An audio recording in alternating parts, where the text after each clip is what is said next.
Morning everybody. कैसे हैं बच्चों? चलिए, बहुत पावन दिन है, नवरात्रि का दिन है। आप सभी को नवरात्रि की ढेर सारी शुभकामनाएं। बच्चों, छोटा सा वीडियो जेनेटिक्स अनुवांशिकी चैप्टर से, ये मेरा लेक्चर नंबर 3 होगा। इसमें हम जानेंगे, मेंडल साहब ने सबसे पहले लेक्चर में मैं बताया था कि मेंडल साहब ने 200 से 250 कंट्रास्ट कैरेक्टर को खोजा, देखा। वो जहां रहते थे उनके इर्द गिर्द 200 से 250 मटर के विपरीत लक्षण वाले पौधे को पाया गया। लेकिन किसी भी रिसर्च का फाइंडिंग रिजल्ट बहुत इंपॉर्टेंट होता है। उन्होंने 5 साल 34 contrast, there are 34 contrast character को लेकर प्रयोग किया, लेकिन उतना रिजल्ट बेहतर नहीं मिल पा रहा था। फिर उन्होंने 22 कंट्रास्ट कैरेक्टर पर काम किया, विपरीत लक्षणों पे 2 साल काम किया। उसके बाद उन्होंने केवल और केवल 7 पेयर कंट्रास्ट कैरेक्टर पर काम किया और 7 सालों तक किया। बच्चों, पिछले क्लास में मैं बताया था कि उनका जो स्पेसिमेन था, मेंडल साहब ने जिस पौधे पर काम किया, जिस पौधे पर वर्क किया, जिस पौधे पर एक्सपेरिमेंट किया, वो पौधा मटर का है। मटर, पी प्लांट्स, गार्डन पी। इसका बॉटनिकल नेम है पीसियम सटाइवम, जो कि मैं लिख रखा हूं, Pisum sativum. Total number of chromosomes इस पीजियम सटाइवम में 14 होता है, ये भी जानते हैं। स्पेसिमेन जो है उनका वो है गार्डन पी मटर का पौधा।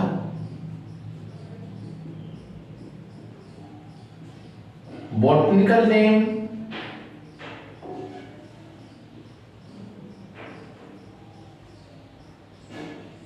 पीसियम टाइमम है। 2n diploid structure, total number of chromosome 14 है बच्चों। n 14/2 7, बड़ी सुंदर। यह n haploid number of chromosomes भी हो गए और 7 पेयर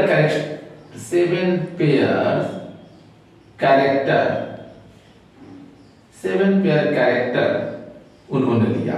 इन्होंने 7 ईयर वर्क किया, 7 इयर्स। ये थोड़ी सी इंपॉर्टेंट इंफॉर्मेशन है, जानना चाहिए बच्चों। अब हम लोग चलते हैं कि उन्होंने जो 7 पेयर कंट्रास्ट कैरेक्टर लिए, वो क्या क्या लिए थे। बच्चों, याद रखने की बात है, उन्होंने 7 जोड़े कंट्रास्ट कैरेक्टर में सबसे पहला उन्होंने पौधे की हाइट लिया, हाइट ऑफ द प्लांट।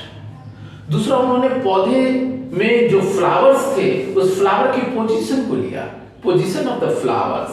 तीसरे बच्चों, उन्होंने पोट के सेप, मटर का सीड जो कवर से ढका रहता है उसे पोट कहते हैं, पोट का सेप लिया।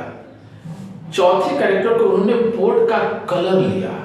5वें कैरेक्टर में उन्होंने बच्चों सीड जो होते, मटर जो होते, बीज होते, वो पी के सीड का शेप लिया।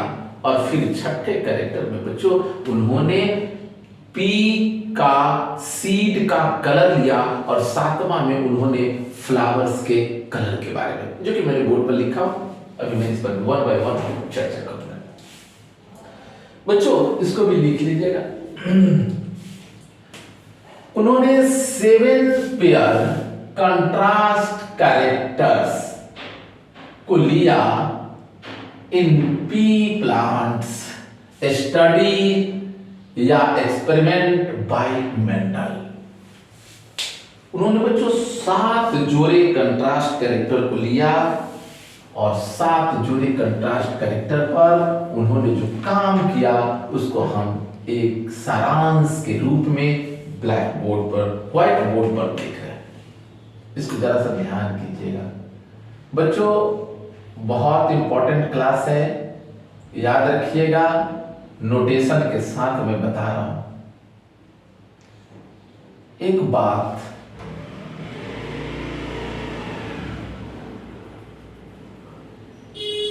बात और जानना है।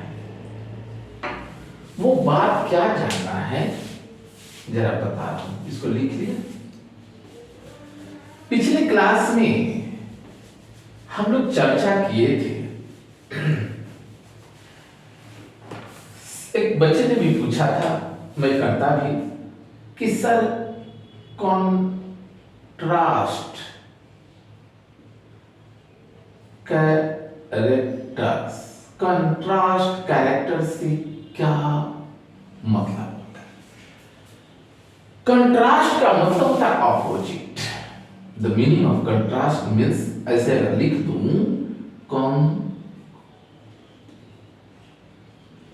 कंट्रास्ट मीन्स ऑपोजिट, ऑपोजिट, और इसमें जुड़ा हुआ है कैरेक्टर, तो ऑपोजिट कैरेक्टर। फॉर एग्जाम्पल, हम लोग बच्चे से पढ़ते आ रहे हैं, विपरीत, जैसे डे का नाइट, नाइट का डे, व्हाइट का ब्लैक, लंबा का छोटा, नाटा, गोरा काला, वगैरह वगैरह। ये जो विपरीत जो कैरेक्टर्स है, इसी को हम कहते हैं कंट्रास्ट कैरेक्टर्स। दैट मीन्स उन्होंने 7 पेयर कंट्रास्ट कैरेक्टर को लिया, और वो सब कैरेक्टर के बारे में अभी मैं बताया। तो 7 पेयर कंट्रास्ट कैरेक्टर में एक है हाइट ऑफ प्लांट, पहला कैरेक्टर। दूसरा कैरेक्टर है बच्चों position of flower.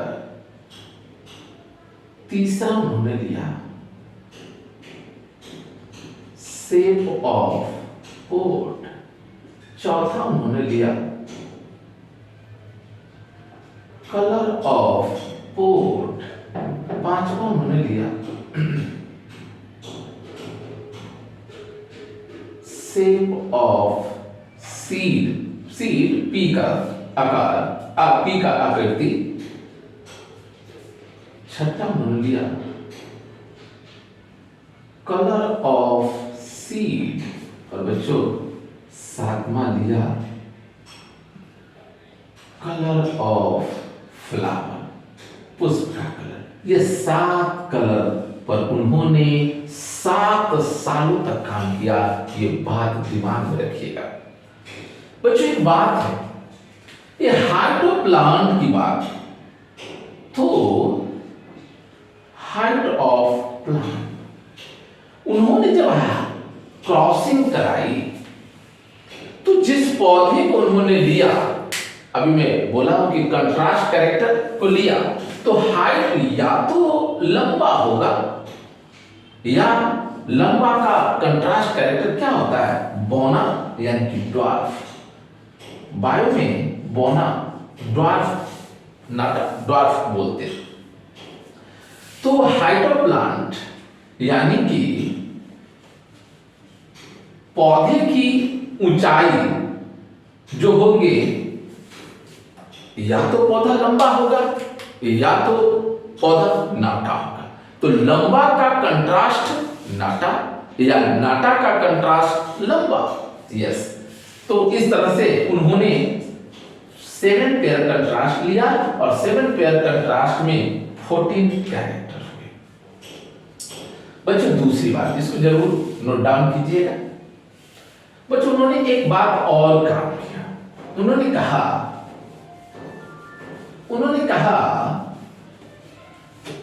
Dominant character और रिसेसिव कैरेक्टर, इसकी चर्चा करना है इसमें, इसीलिए डोमिनेंट कैरेक्टर्स क्या होता है? The character which is dominant over the recessive. तो कहेंगे किसको? डोमिनेंट कैरेक्टर कहेंगे किसको? The characters dominant always the character dominant, always the character dominant, always dominant over the recessive character। मतलब जो गुण छिपा हुआ है, हाइड है, उस गुण पर हमेशा डोमिनेंट कैरेक्टर जो है प्रभाव, डोमिनेंट का मतलब होता है प्रभावी गुण, प्रभावी गुण। एक तरह से बात अगर कहूं तो प्रभावी गुण का मतलब क्या है? The character which is dominant, the character which is visible अगर तक फिनोटिपिकली, यानी कि अगर एक लंबे पौधे को एक नाटे बौने पौधे के साथ अगर क्रॉस कराते हैं, लंबा पौधा डोमिनेंट है और नाटा पौधा रिसेसिव है, तो उसमें जो न्यू संतति बनते हैं, नया जो ऑफस्प्रिंग बनता है, वो क्या होगा? वो हेट्रो, वो क्या होगा? हाइब्रिड टॉल होगा। हेट्रोजाइगोटिसिटी का केस होगा, हाइब्रिड टॉल बनेगा, यानी कि वो लंबा बनेगा। कहने का मतलब है कि लंबा वाला जो गुण है, जो गुण लंबा है, वो गुण दूसरे फर्स्ट जनरेशन में ही क्रॉसिंग कराने के बावजूद उसमें वो गुण आ गया। यह गुण जो है प्रभावी गुण कहलाया। सिंपल बात है, देखिए जैसे कोई पौधा को हम जीनोटाइप टीटी लिखते हैं, प्योर टॉल है। इसको अगर स्मॉल टी कंट्रास्ट कैरेक्टर है, प्योर ड्वार्फ है। यह भी जाना कि ये टॉल जो है डोमिनेंट कैरेक्टर है, डोमिनेंट है पौधे के पैरेंटल का, और ये स्मॉल टी रिसेसिव है, रिसेसिव कैरेक्टर है। इन दोनों के साथ जब क्रॉसिंग कराते हैं तो ये टी गैमेट बनता है, सेम गैमेट बनेगा। टी और टी क्रॉस जब कराते हैं तो कैपिटल टी स्मॉल टी बना, यह डोमिनेंट है। इसके अनुसार कि the dominant character always dominant over the recessive character, कहने का मतलब ये हाइब्रिड टॉल जो है ये क्या हो गया? लंबा गुण दिखाया, इसी को कहते हैं क्या? Dominant character. डोमिनेंट कैरेक्टर का मतलब है कि वह अपना प्रभाव दिखाए। जेनेटिक रूप से तो है ही, फिनोटिपिकली भी क्या होगा कि वो कैरेक्टर दिखेगा, नाटा वाला कैरेक्टर नहीं दिखेगा, डोमिनेंट है। तो बच्चों ये बात हुई। दूसरी बात, कहीं कंफ्यूजन अगर हो तो बोलिए। डोमिनेंट का मतलब है कि वो गुण जो हमेशा प्रभावी हो, वो गुण जो नए संतति में आए तभी तो डोमिनेंट हुआ। मान लिया कि किसी के माता पिता लंबे हैं, तो उसमें क्या है? दोनों लंबे हैं तो लंबा होगा, दोनों प्रभावी है, डोमिनेंट है। मान लीजिए किसी के पिता लंबे हैं, माता जी नाटी हैं, अगर पिता का गुण डोमिनेंट है, टॉलनेस डोमिनेंट है और ड्वार्फनेस जो है वो रिसेसिव है, तो जो न्यू संतति बनेगा, जो प्रोजेनी बनेगा, ऑफस्प्रिंग बनेगा, वो लंबा होगा। कहने का मतलब कि पिता का डोमिनेंसी वाला जो गुण है उस संतति में आया, यह प्रभावी गुण हुआ, इसी को डोमिनेंट कैरेक्टर कहते हैं। बच्चों ये जो हम लोग अभी बात कर रहे हैं, ये सभी के सभी मेंडल साहब के पोस्टुलेट थे, उन्होंने काम किया था। तो जरा सा देखिए क्या काम उन्होंने किया था। ब्लैक बोर्ड पर है, डोमिनेंट ट्रेड लिए थे उन्होंने। डोमिनेंट ट्रेड का मतलब मैं बताया था कि कैरेक्टर से होता है पिछले class, trade means character, dominant character. दूसरा लिए उन्होंने रिसेसिव ट्रेड। तो कैरेक्टर्स क्या है, गुण क्या है? लंबा वाला। तो उन्होंने जब भी प्लांट लिया तो कंट्रास्ट कैरेक्टर लिया, एक डोमिनेंट कैरेक्टर टीटी हमने यहां लिखा, फिनोटिपिक, और इधर जीनोटिपिक, यानी कि लंबा पौधा है। पौधा भी मैं बता रहा हूँ, मटर का पौधा बता रहा हूँ, लंबा है। हालांकि इस तरह से पौधा बनाया हूँ मटर का, तो वो कैलेंबिक टाइप से होते हैं, लेकिन फिर भी लंबा है। जीनोटाइप इसके टीटी लिया, इसको फिनोटिपिक मतलब जो आंख से दिखे, the character this is visible that is called phenotypic character, तो जो दिखा वो लिखा टॉल। बच्चों दूसरा यहाँ रिसेसिव ट्रेट है, रिसेसिव छुपा हुआ, recessive trait, recessive trait, recessive trait. तो कंट्रास्ट जो है वो क्या है, ड्वार्फ है। और फिर इसको किससे सूचित किया, स्मॉल डी, स्मॉल डी, पौधा भी लिख रहे हैं छोटा स्मॉल। पोजीशन ऑफ फ्लावर लिया, एक्जियल, उसको ए से सूचित किया, यूनोटिपिक। ये एक्जियल देखिए, यहां से किसी ब्रांचेस से, नोट के पास से, बीच से जो फ्लावर है, ये एक्जियल पोजीशन है, एक्जियल है फ्लावर पे जो दिख रहा होगा। और टर्मिनल जो कि कहाँ है, इंड पर है, फ्लावर यहाँ है, टर्न पर है, इंड पे है, टर्मिनल पार्ट पे है, दिखा है। दूसरी बात मुझे पोर्ट शेप लिया, वही अभी बताया था, एक फुल है, चपटा उपटा नहीं है, खूब अच्छा फुल है पोर्ट, जिसे फुला हुआ कहते हैं, फुल या इन्फ्लेटेड। और दूसरा जो है रिसेसिव ट्रेट है, उसी पोर्ट का जो कंस्ट्रिक्टेड है, चिपटा है, जिसको आई से सूचित किया, आप देख रहे हैं फिगर के साथ। बच्चों तीसरा है कलर ऑफ फ्लावर्स, पुष्प का रंग, वायलेट, वायलेट है, वायलेट रंग का है, जिसको डब्ल्यू से सूचित किया, पुष्प का रंग देख रहे हैं यहाँ पे, वायलेट कलर का है। दूसरा जो रिसेसिव कैरेक्टर वाला जो लिया वो व्हाइट कलर है, जिसको स्मॉल डब्ल्यू से सूचित करते हैं, ये व्हाइट कलर का फ्लावर है। बच्चों पोर्ट कलर देखिए, पोर्ट कलर, ये पोर्ट जो है ना वो कैसा है, उसको जीजी से सूचित किया, कैपिटल जी से। मैंने कहा था पिछले ही क्लास में कि जो डोमिनेंट ट्रेड होंगे उससे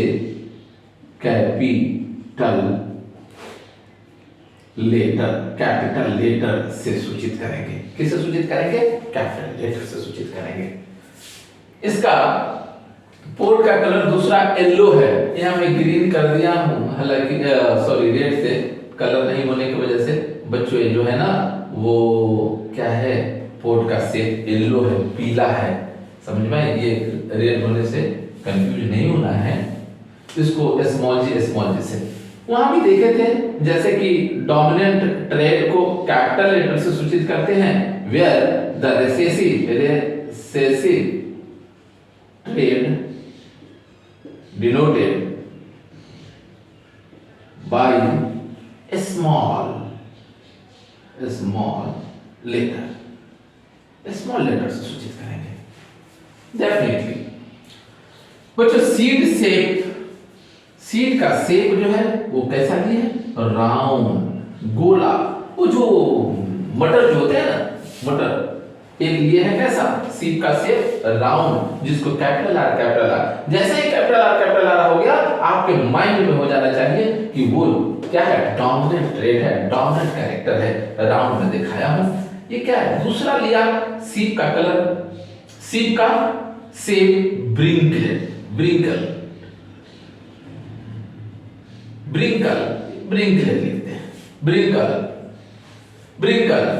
ब्रिंकल या चिपटा हुआ, धंसा हुआ।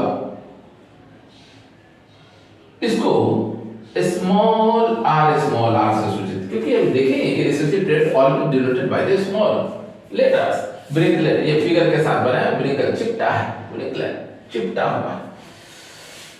बच्चों सीड का कलर देखें, सीड का कलर देखा उन्होंने, मेंडल साहब ने एक येलो लिया, जिसको कैपिटल वाई से सूचित करते हैं, इस ग्रीन फिगर में दिख रहा है, लेकिन बच्चों ये पीला है कलर, सीड का कलर है, येलो कलर है, येलो डोमिनेंट कलर में कैपिटल से दिखाई देता है। इसी का कंट्रास्ट कैरेक्टर जो लिया, रिसेसिव कैरेक्टर जो लिया, वो ग्रीन से इन्होंने क्रॉस जिसको स्मॉल वाई से सूचित करते हैं। और ये बच्चों, ये आपके मेंडल साहब ने जो प्रयोग किए थे, इस प्रयोग को उन्होंने अपने पेपर में आर्टिकल्स में लिखा, बताया, और इनके प्रयोग के बाद बहुत सारे वैज्ञानिकों ने इसे प्रमाणित भी किया। मेंडल साहब को उस समय जब उन्होंने प्रयोग कर रहे थे बच्चों, उस समय उन्हें जीन का ज्ञान नहीं था, जीन टर्म नहीं थे, शब्द नहीं थे कि आखिर ये है क्या, कैसे जाता है। उन्होंने सिर्फ ऐसे ही कहा कि भाई ये होता है, ये लंबे वाला गुण जाता है। और उन्होंने इनके कार्य को विभिन्न वैज्ञानिकों ने प्रायोगिक ढंग से प्रमाणित करके बताया है। ठीक है, तो फिर हम लोग नेक्स्ट लेक्चर में मिलते हैं। तब तक आप लोग तैयारी कीजिए।